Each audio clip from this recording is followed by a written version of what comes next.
নমস্কাৰ ৰাইজ, এইটো হ'ল নুমলীগড় চেণ্টাৰ। আজি 2.5 কিলোমিটাৰ চেণ্টাৰত এটা নাই লেট্ৰিন, না এটা আছে বাথৰুম, না এটা আছে পেচাবঘৰ। এই বস্তুটো আমাক লাগে। মই অসম চৰকাৰৰ পৰা আহ্বান জনাইছোঁ তাকি আমাৰ হাৰ চেণ্টাৰত এটা লেট্ৰিন, এটা বাথৰুম, এটা টিউবৱেল লাগে। আজিলৈকে চাওক, এই নুমলীগড়ত না য'ৰ পৰা এটা যাত্ৰী আহি নামক এটা নাই লেট্ৰিন, না এটা বাথৰুম, না এটা পেচাবঘৰ।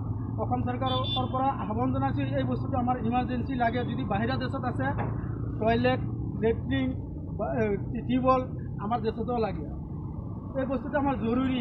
এখন পেচেঞ্জাৰ যদি আহি নামে যদি পেচাব কৰোঁ বা পায়খানা কৰোঁ, সেইখন জেগা নাই কি? আপুনি অলপ ঘূৰাই দেখুৱাই দিয়ক, কি ধুনীয়া চেণ্টাৰ হয়। এই চেণ্টাৰত এটা লেট্ৰিন নাই, এটা বাথৰুম নাই। এটা হোটেলত যে আপুনি পায়খানা কৰিব যাব, সেই জেগাটোও নাইকিয়া।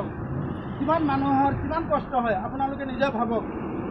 হিমন্ত বিশ্ব শৰ্মা ডাঙৰীয়াক মই আহ্বান জনাইছোঁ, এই বস্তুটো ধ্যান দিয়ে তাকে আমাৰ নুমলীগড় প্ৰশাসনক এই বস্তুটো কাৰণে আহ্বান জনাওঁ। ধন্যবাদ।